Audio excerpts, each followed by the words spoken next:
everybody. Welcome back to yet another very exciting episode of the Friends Talking Fantasy Podcast. My name is Charles, and with me today, as always, is my lifelong friend and co-host, Dylan. I'm ready to talk some fantasy with my friend, Charles. I'm ready to talk some fantasy with my friend as well, Dylan, but not just any fantasy today, because today you have a book recommendation for me and the listeners. I do have a book recommendation for you and the listeners, and I'm holding it up as if this was not an only audio format. No one can see this. I see it though, and you, I Charles. Appreciate it. Yeah, Yes. Gorgeous cover. Yes.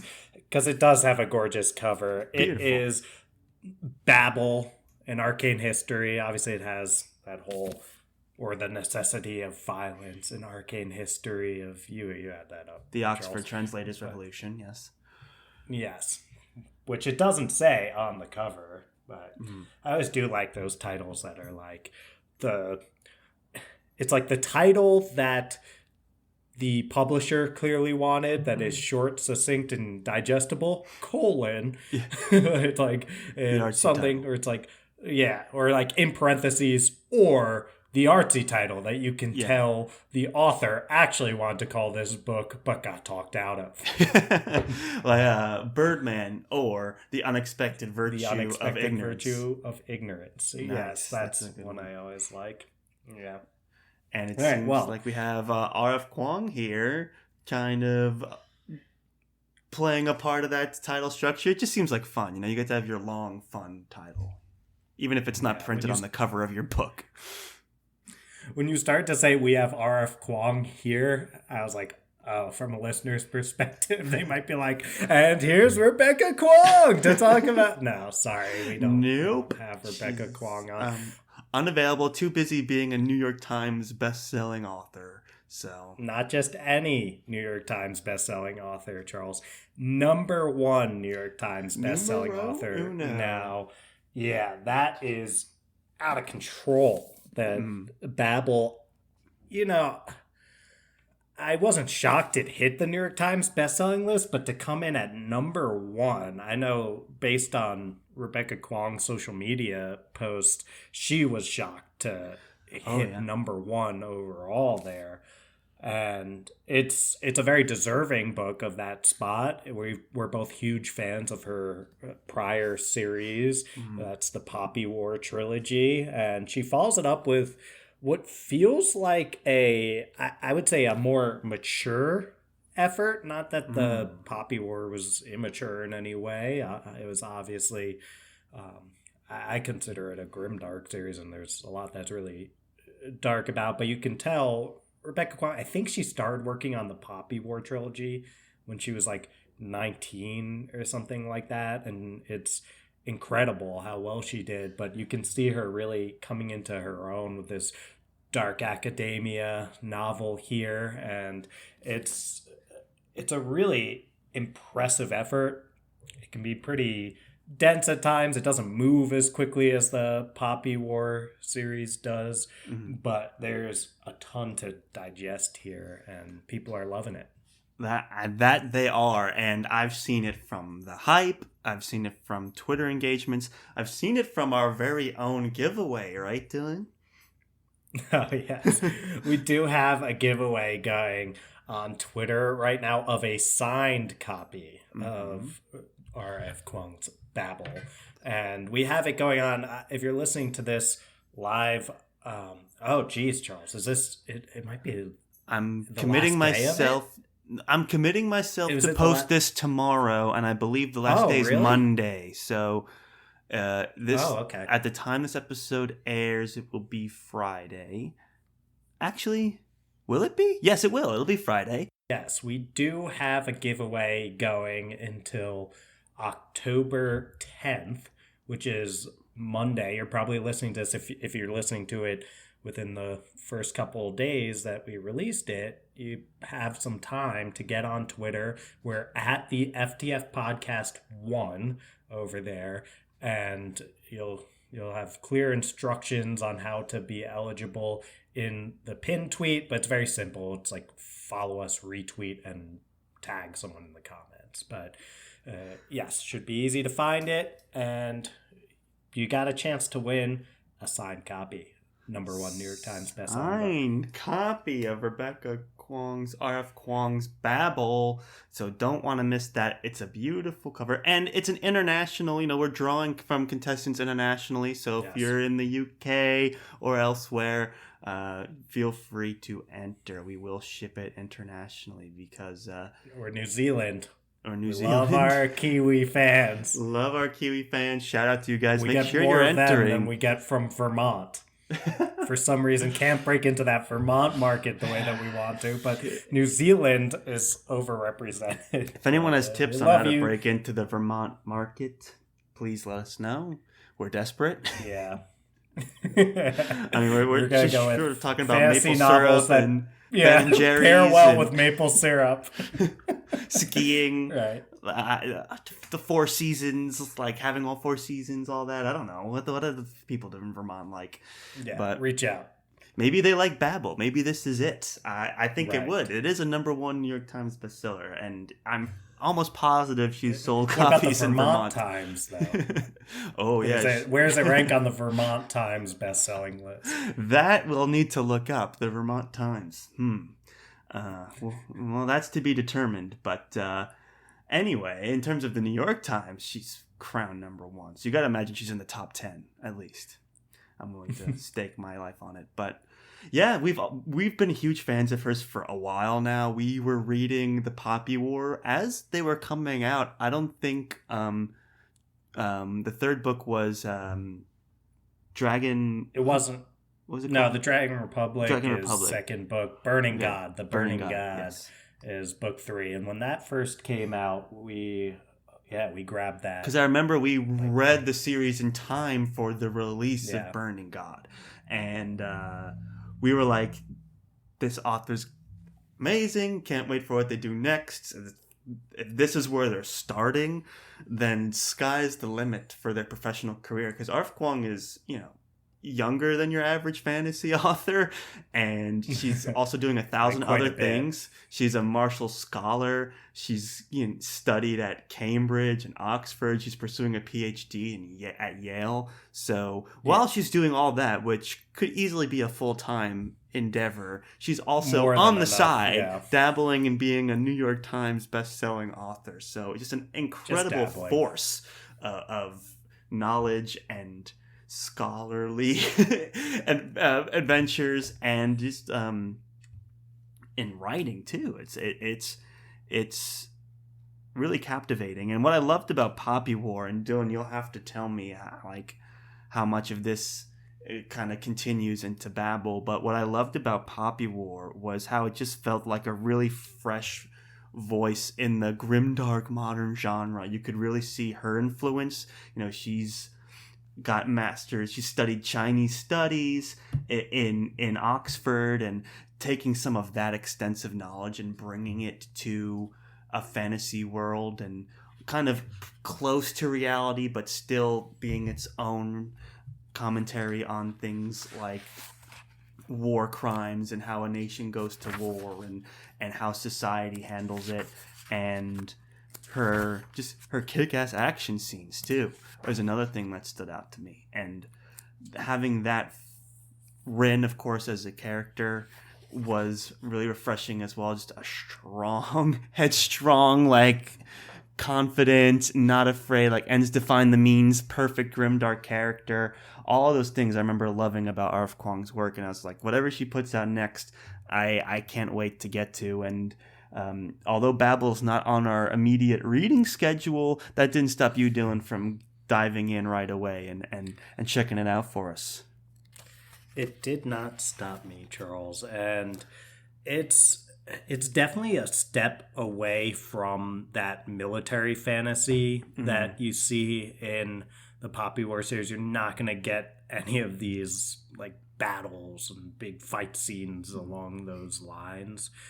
You can tell she's drawing a ton from her experience in Oxford, because she sets this book in it begins in 1828. It's the 1800s in in Oxford, England, and she's done an incredible amount of research in addition to drawing from her experience there. It's a book about translation and language, and she's drawing from real world sources with actual like citations basically and footnotes and all this kind of stuff. So that's why when I say things like it feels like a more mature effort than Poppy War, I don't mean to put down Poppy War in any way. It's one of my favorite series, but I do think of it as like she's found this very interesting middle ground or happy medium, if you want, of still writing this like fantasy speculative fiction still involving magic with a really interesting, I would say, hard magic system, meaning hard magic like where the rules are very clear of how it works.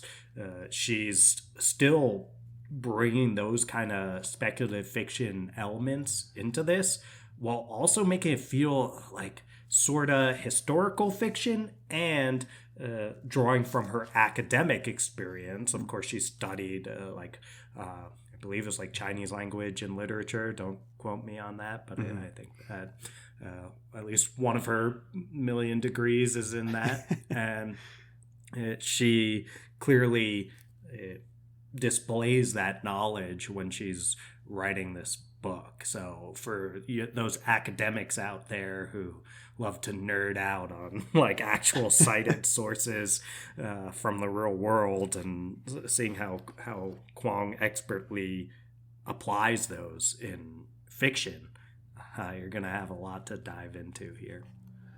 That's awesome, and that doesn't surprise me at all. I mean, just a quick glimpse at this, and I already see like, wow, this is really a deep dive into the world of academia. It makes sense for Kuang. They say write what you know, and when you have like 2 masters and pursuing a PhD, it doesn't surprise me that she knows a lot about academia, right? And knows a lot about just everything, knowing a lot for sure. Yeah. But the world of academia and the vibes of like combining like language and translations and schools with like the thread of society and using fantasy elements to kind of bring those clashing together. It's like, okay, now literally translations are a part of this magic system that affects politics and creates an actual threat that kind of elevates this whole idea around academia. So it's an interesting premise. Would you say that it's dive into academia? And this is something for me, like I'm like, if there is an opposite to Harv Kuang, it might be me. I didn't go to all these advanced education. I mean, you're college educated. I don't think you're quite the opposite. College educated. I get what you're saying. You don't have a passion for academia. I don't think you have a passion for the idea of academia. I think you saw I'm not pursuing a PhD like you or Kuang. I went to business school, okay? And so that's the difference. And I'm just wondering, and you're pursuing a PhD as well, so I'm going to take your opinion with a grain of salt. But I think you can be objective here and tell me, like, is this deep dive into academia, is it too deep? Like, is it going to turn off some traditional fantasy fans out there, or are people going to be pulled in, intrigued? It's interesting. If it weren't for the fact that Babel is a #1 New York Times bestseller, like right. If we took that out of the equation, because that to me speaks to, exactly. I don't think we really need to have reservations about recommending this to pretty much anyone. Mm-hmm. But if we took that out of the equation, I would say I would actually sooner recommend the Poppy War with no prior information about the kind of reader that someone is, just because, the only information I would want to know is, like, can you handle, like, intense violence, sexual violence, like, those kind of things. Because if you said no, I would be like, all right, the Poppy War might not be for you, because it goes into some really dark places with those kind of things. But in terms of, I think all that. Yeah, right. I think that the Poppy War feels more accessible. It feels more, I would also say, I want to say fun, even though it's hard to say that about a series that's so gritty and dark. But I do think the Poppy War is entertaining is a better word than fun. Like it it has a lot more action, and I think it just moves so fast that I do find it a quicker recommendation for epic fantasy fans and all of that. Babel takes a step toward more of that capital L literature, or like I feel more comfortable labeling it almost like speculative fiction than I do fantasy. Just it sounds fancier or something. Right.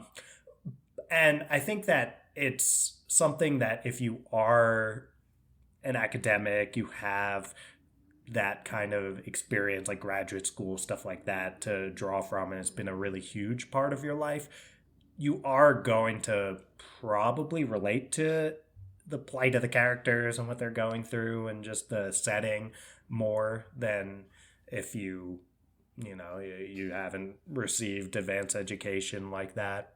But I do think, especially with keeping in mind it's this #1 New York Times bestseller, I do think it's going to be accessible to anyone who's willing to take the journey. I do think at times it felt dense to me. I don't mind dense that much because, I, especially with some of this more like academic feeling stuff, it puts me in the mode of like, all right, I've read a lot of research papers and I can handle this. It's still fiction.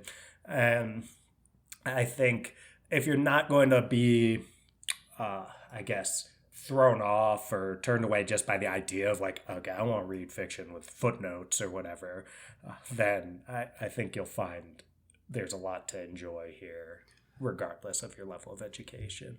Yeah, that's well said. I can, because it's a #1 bestseller, so there's obviously something here for everybody. Otherwise, it wouldn't have performed as well as it has. But the question I'm curious about is, now that you've read it and we've seen the audience response to it being overwhelmingly positive, like in your mind, especially as someone pursuing a PhD yourself, like what makes this book, instead of being like, oh, this book, the target demo are like academics, to like what pushes it through to having that mass appeal? Like how does it break through to not just fantasy fans or academia fans, but to literally everyone? What is the magic in this book that's getting it to that #1 spot in your mind?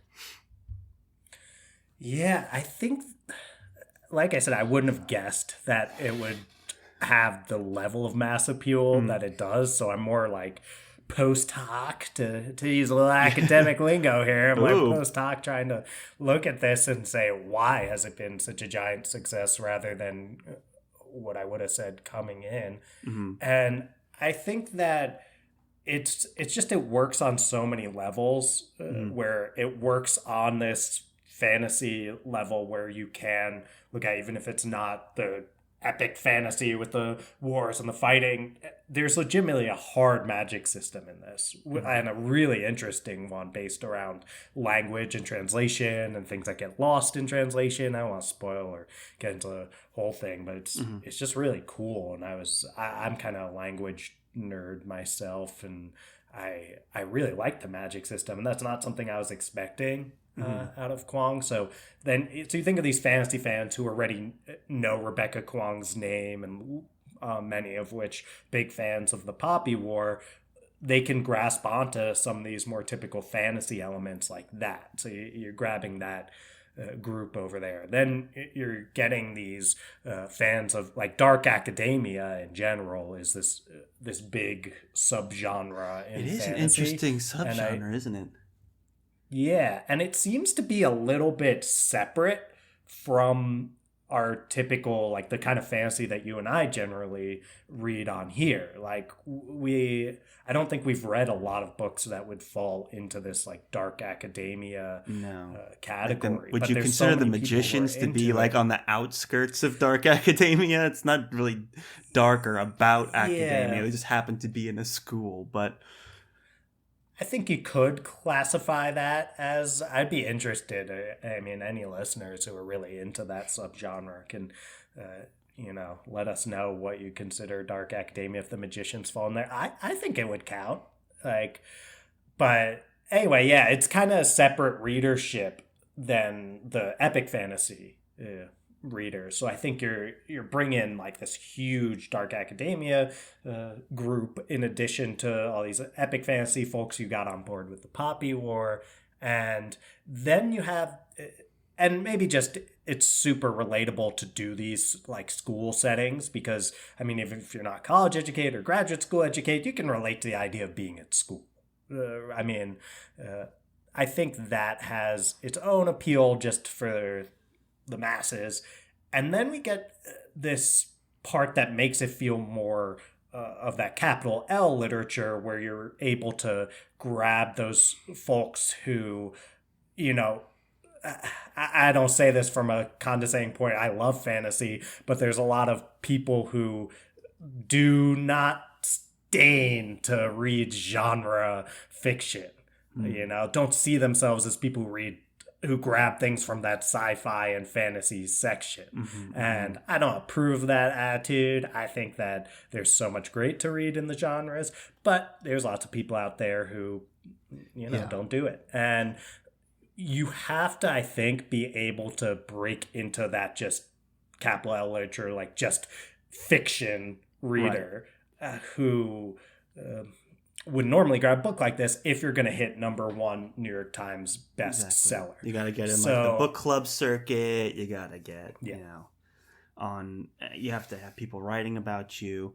And as someone who's never read the book, the thing I would see is just R.F. Kuang herself as a powerhouse figure, just her notoriety coming up. She already had a best-selling series. She's coming in on another one. And in that time, she's gotten all kind of academic accolades and accomplishments, and you see her on tour with a bunch of other authors that we really like and things like that, and including friend of the show Sarah El Arifi. That's right. I've seen right. There's like her star just really took off after. I'm gonna say this. It's gonna sound like I mean it's because of our interview with her, but I mean just separately, her star took off after our interview with her. The secret was to interview her before her book went on sale, so then we could take credit for it. Right. I know we sold at least 2 copies. So no, we sold a lot more. That's one that we got a ton of feedback of. Yeah.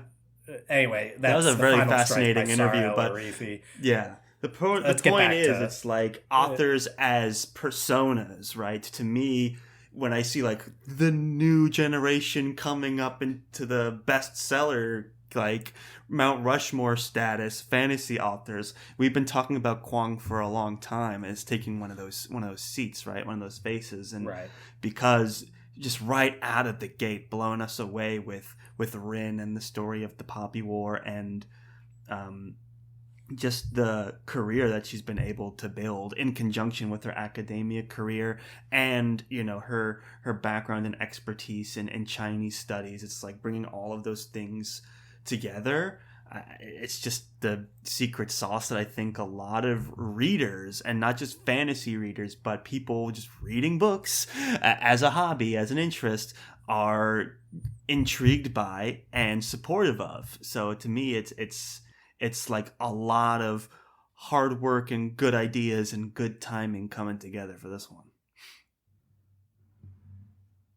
You're right about that, Charles. And you mentioned trying to make it into things like that book club circuit and accessing those readers. I think to do that, you have to be willing to tackle a lot of these big themes. And I think that's something where Rebecca Kuang shines is and shone in the is that the right past tense? She shined. Shined? Yeah. She shone. Okay. That's another area where she shines is these big picture questions, and she shined in her writing of the Poppy War, and she shines again in Babel, I think even more so, where she's getting into these ideas of colonialism, of racism, of like the problematic nature of translation, of the ways in which she feels academia is broken, or at least came from very messed up beginnings.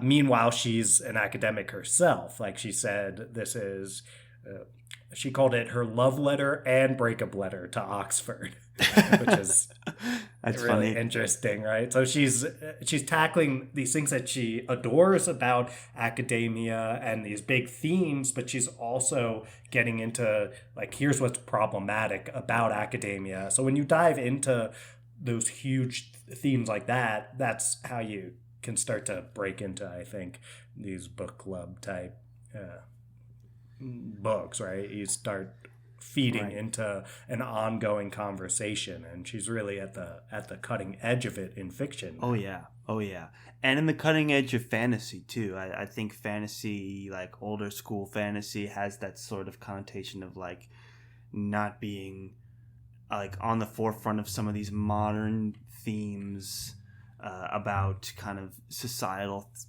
themes and sociological themes and things like that. And I think by having fresh voices come onto the scene and to tackle these, and someone like R.F. Kuang was up to the task of coming in and just being an absolute expert in her field, and also having the deft hand to explore the themes through her narrative. It's such a rare thing to see, and when it's pulled off, it's worthy of that book club discussion of like, how was she able to pull this off? But can we pull from her influences? Can we pull from the scene? Can we pull from this? It just creates intriguing discussion. And we had a great time talking about Poppy, where we had to turn our first book. That was like the first time we took a book and made it a two-parter. One of the first times, because we just had so much to say about the Poppy War that we couldn't. It was over an hour and a half long just in the first half of the first book, so we had a lot to say, and it doesn't surprise me that continues in Babel, because that's just, from what I've read of Kuang's, it's just her style. Everything is richly contextualized, both in her experiences and her knowledge, and her creativity. Well said, Charles. Yeah, all of those things are on full display in Babel. And I think what can get lost in all these conversations about theme and all those bigger picture ideas is she's a phenomenal character writer. Oh yeah. And I think that's something that Rin in the Poppy War, we always talk about her as one of our favorite characters. She's this extremely complex character, and Kuang is willing to go places with her that many are not willing to go with their protagonists in terms of moral grayness. And I think she really brings that into Babel in a way. The characters feel extremely real. I think that it's even more so than in the Poppy War, because this book is, I guess, it can take its time a little more. The Poppy War, it always felt like there's somewhere we had to go. The pacing we had to fight. Was fast. Breakneck. But I loved the pacing of it, but it was fast. Yes, I love fast-paced novels, but you don't get to.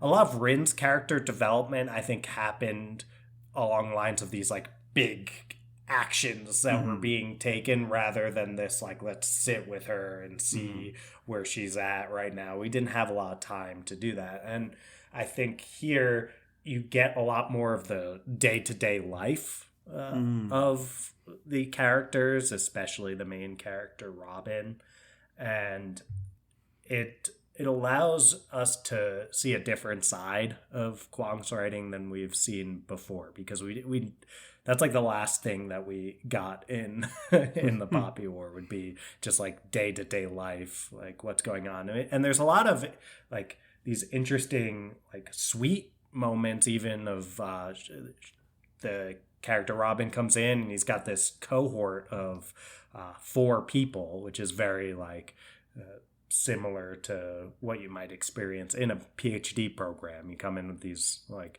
a few other people and you spend a ton of time together, and just the friendships that they develop, their interactions, and just even them, especially early on in the novel, they'll just like go out and grab some food or like have these arguments about like really complex academic stuff, but also almost like being silly about it. You get those moments in a way that I haven't really seen from her before, in terms of Rebecca Kuang's writing, and I really liked it.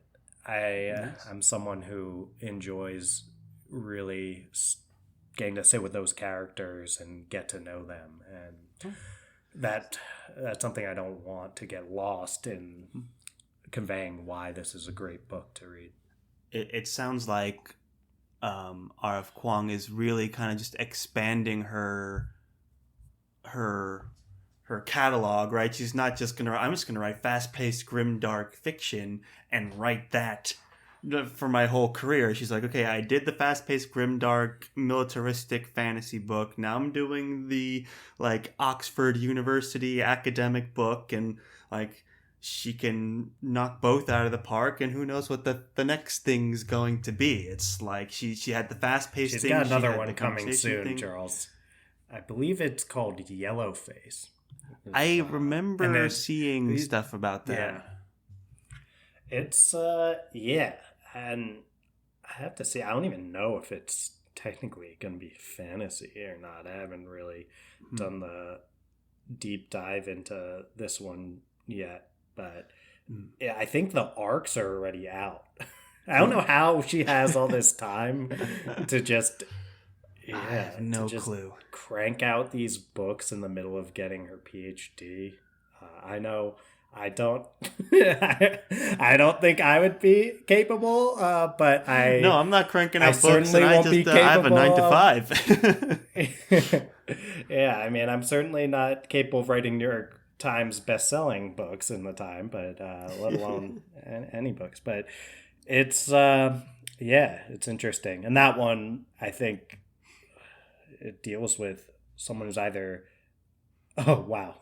it's about a New York Times best-selling sensation who went to Yale, I believe. So. Right, what you know. Right, what you know. Yeah, that's fair. So, anyway, yes, I think she might be branching out of even the fantasy or speculative fiction genre with this one. Again, don't quote me on that because I haven't done a deep dive, but I don't see anything in here that indicates this has any fantasy elements. So it's exciting. It's good to see her continuing to branch out and just following her interests and what she wants to write, and not being afraid to like.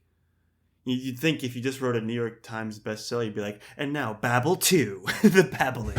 It's like the babbling. Babel 2, electric boogaloo. Electric babaloo. No, nailed it. Thank you. But yeah, how could you 2, not babbler than ever? Sorry. Move on. The Babel strikes back. Yeah. Oh god.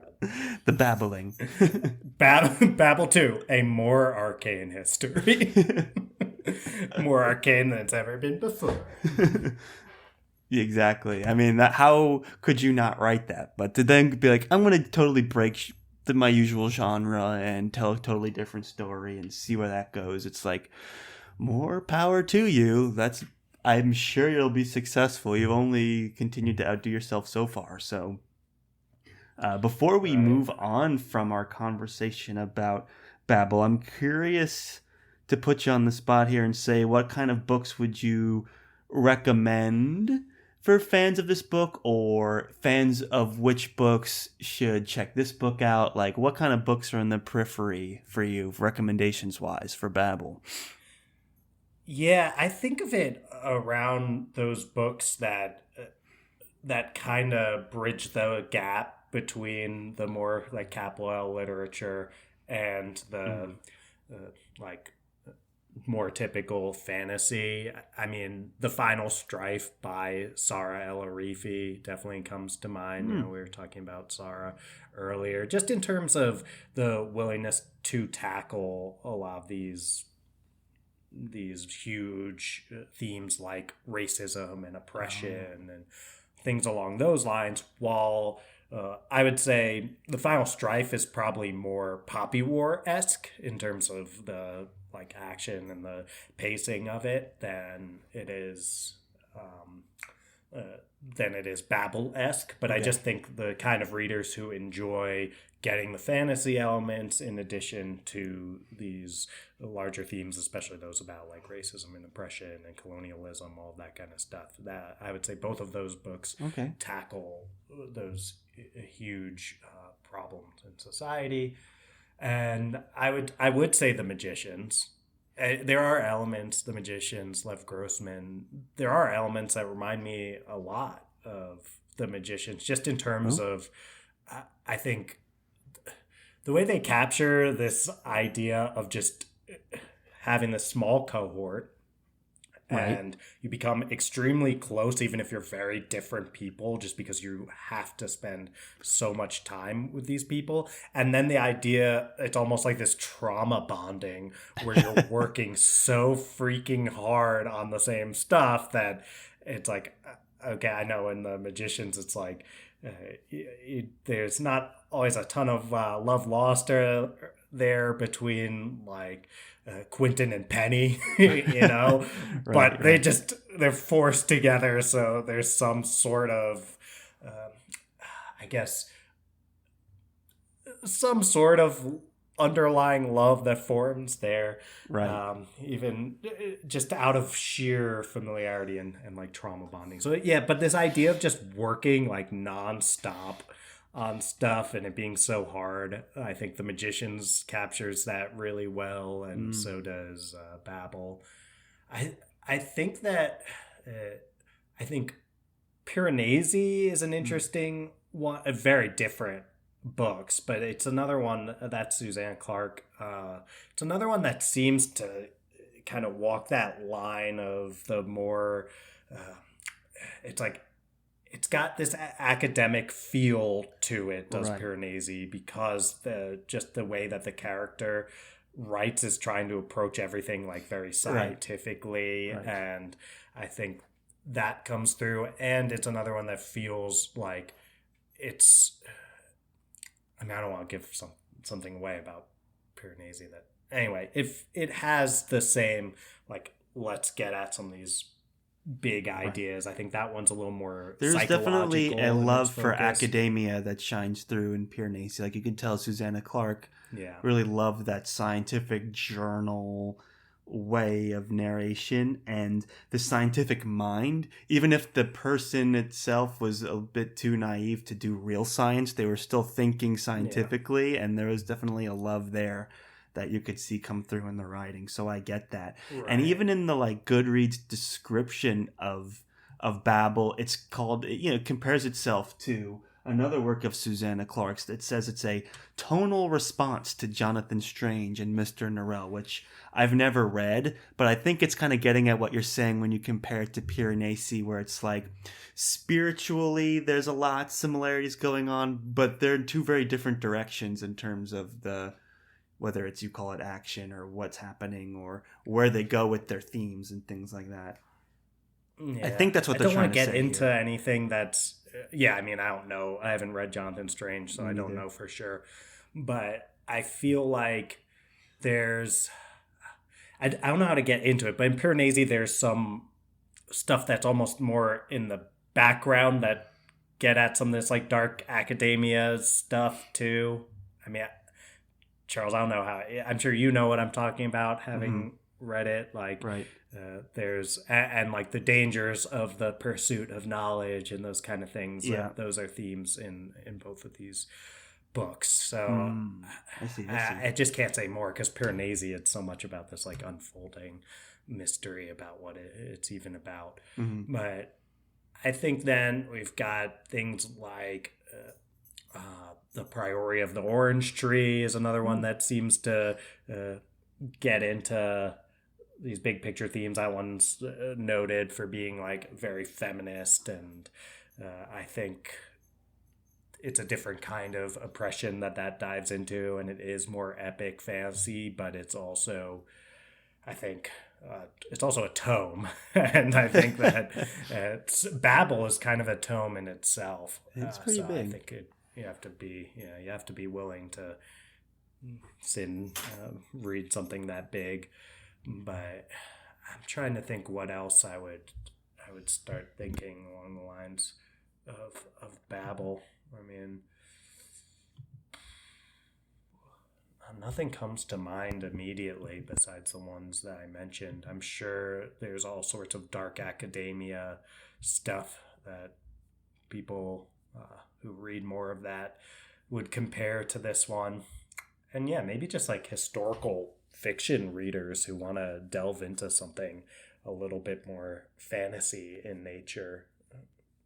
Folks like that might want to give this one a try. Oh, well, I mean, lots of very strong comparisons there. Lots of books that I love. So the second we get some downtime in the reading schedule, I'm diving into Babel because, I'm just a big fan of Arv Kuang and Poppy War. So no brainer to dive into her number 1 New York Times bestseller. Yeah. That being said, guys, it's an obvious recommend from the FTF podcast here. It did feel weird doing we recommend the number 1 New York Times best-selling book. Guys, this number 1 New York Times bestseller is really good. You heard it here first, guys. Yeah. That's our controversial take. The book that everyone is buying. That's right. But hopefully getting into it for like 45 minutes. I mean, look, there's a lot of people out there who have to be judicious about what they choose to read, and Babel's no small commitment, and just being able to read more about it, get some more context about it before you commit to reading it, I think is a helpful service that this episode will hopefully provide, and even if you haven't read it yet, maybe it'll get you excited about it. If you have read it, maybe you'll get to hear some of Dylan's opinions about it.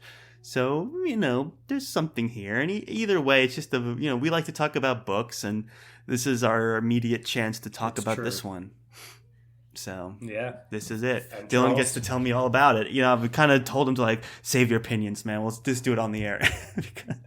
Because thanks to our big giveaway, we've got a lot of Babel eyes on. A lot of Babel fans have eyes on our page right now. So we wanted to make some Babel content.